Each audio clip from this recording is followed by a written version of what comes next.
ये सब चीज़ें मैं अभी PT 365 में पढ़ा, जैसे मैंने आंसर छिपा।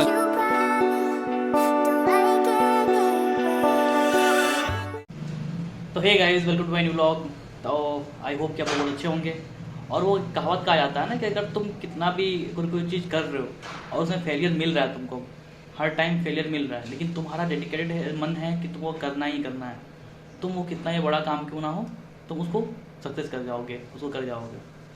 तो जैसे हम लोग यूपीएससी की तैयारी कर रहे हैं, या आप लोग भी कर रहे हैं, या कोई और भी एग्जाम की प्रिपरेशन कर रहे होंगे, तो आप लोग को ये चीज़ें हर समय दिमाग में रखनी चाहिए कि कितना भी फेलियर मिले, हमें लगना ही रहना है।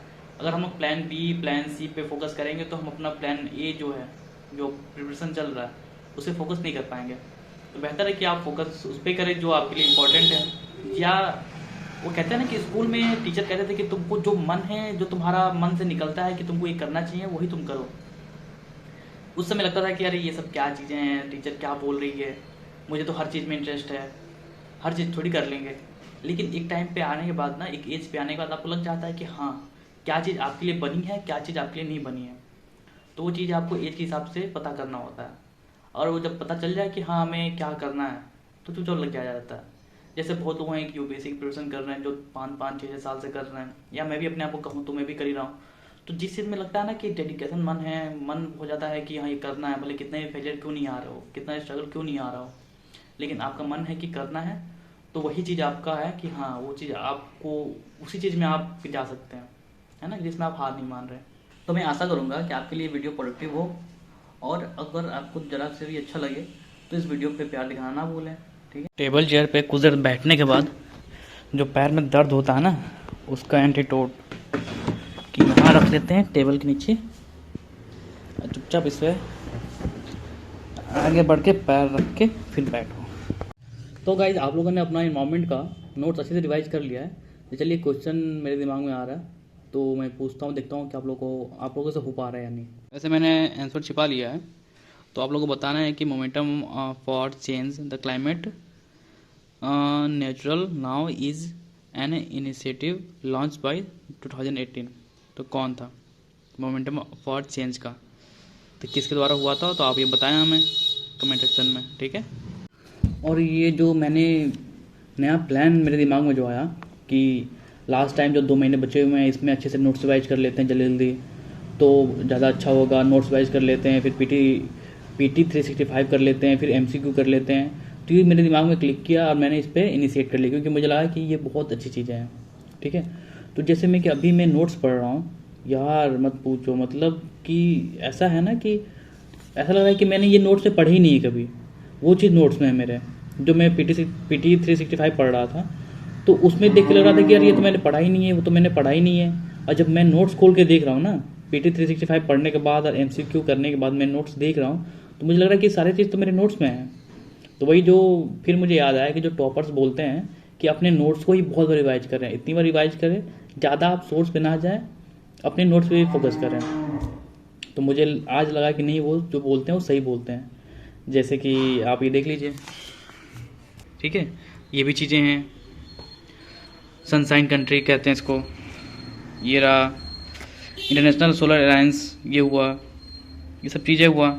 और भी चीज़ें जैसे कि ये हुआ नाबार्ड, NFC, NAFCC किस में आता है, ये सब चीज़ें जो है कि बहुत इंपॉर्टेंट है।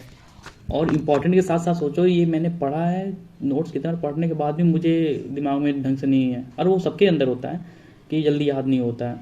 याद इन द सेंस कहने मतलब कि दिमाग में रहता नहीं है।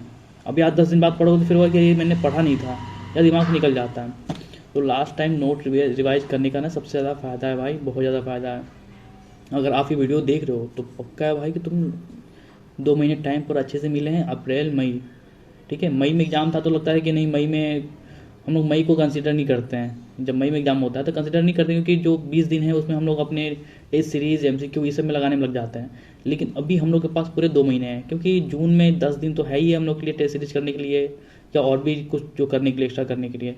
10 दिन क्या, 16 दिन, 15 दिन मान लो, 16वां दिन तक एग्जाम है 16 तारीख को। तो वही चीज़, बहुत सारे टाइम बचे हैं, तो आपके पास 2 महीने टाइम बचे हैं, तो दबा के अपना नोट्स रिवाइज कर लो। ज़्यादा अलग सोर्स पे ना जाओ, क्योंकि अलग सोर्स पे जाओगे 2 महीने को तुम उखाड़ नहीं पाओगे।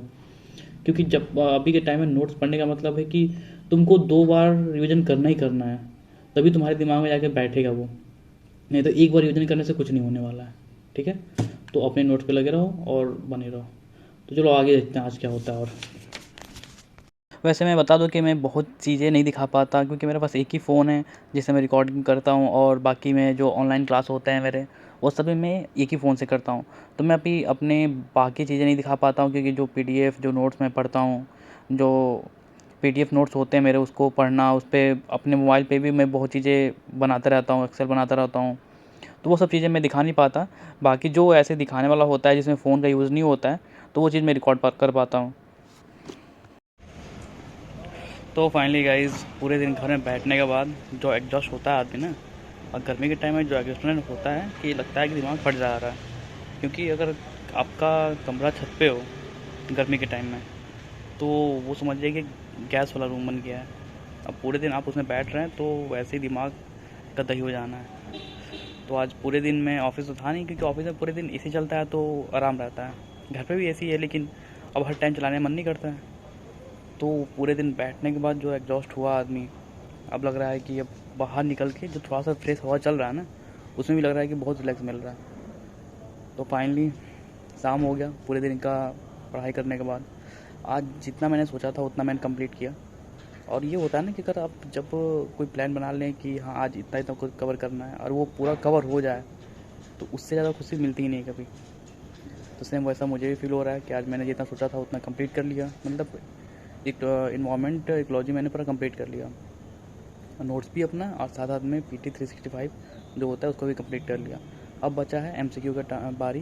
तो अब MCQ करेंगे आज रात में CSAT के बाद। तो जैसे कि रात में मेरा 11 या 12 बजे से मैं CSAT कंप्लीट कर लेता हूँ। 11 साढ़े 11 से मैं फिर 1 बजे तक अपना रिवाइज करता हूँ नोट्स। तो उस टाइम पे मैं अब MCQ करूँगा। उसके बाद से फिर मतलब 1 या 2 दिन तक MCQs करूँगा इन्वायरमेंट इकोलॉजी का। उसके बाद से फिर नया नोट्स उठाऊँगा। जैसे कि अब दूसरा नोट्स का टर्न है जो है, सोच रहा हूँ कि पॉलिटी उठाऊँ, इसको कंप्लीट करूँ, फिर बारी बारी से फिर ज्योग्राफी उठाऊँ, ऐसे करके मैं कंप्लीट करूँ। तो फाइनली ये है मेरा रूटीन, क्योंकि 2 महीने को वेस्ट नहीं करना है। तो फाइनली अब थोड़ा सा आप खुद को टाइम दे दें, क्योंकि हर संडे सबको पता ही है कि हर संडे में थोड़ा बहुत टाइम देता हूँ खुद को, छत पे बैठना, खुद से बात करना, खुद को टाइम देना, वो जो अपना टाइम होता है ना वो। इसलिए मैं कहता हूँ कि अगर आपको भी ऐसा लग रहा है ना कि आप अकेले रहते हैं, तो संडे खुद को आधे घंटे 1 घंटे टाइम दो, छत पे जाओ रात में और चुपचाप बैठ के सोचो या खुद से बात करो, तो बहुत ज़्यादा रिलैक्स मिलता है। तो फाइनली वो टाइम आ गया मेरा, तो मैं छत पे जा रहा हूँ, और हवा इतना अच्छा चल रहा है ना कि मज़ा आ जा रहा है। तो फिर मिलते हैं बाद में, ठीक है। तो फाइनली खुद को टाइम देने के बाद, फिर टहलने के बाद, खाना खाने के बाद, और जो मेरा अब लास्ट सेशन चल रहा है कि अब मैं CSAT रिवीजन करूं, क्योंकि CSAT बहुत ज़रूरी है, तो वो रिवीजन करना है। तो लास्ट में सबके लिए एक यही मशवरा रहेगा कि अपने मेंटल पीस को शांत रखें, खुद को परेशान होने ना दें, क्योंकि गर्मी भी आ गया है और उस पर से एग्ज़ाम का प्रेशर भी होगा। तो दिमाग बहुत चंचल जैसा फील करता है, दिमाग खुद पे कंट्रोल नहीं होता है। तो उस चीज़ से बनाए रखें और अच्छे से पढ़ाई करें, ठीक है।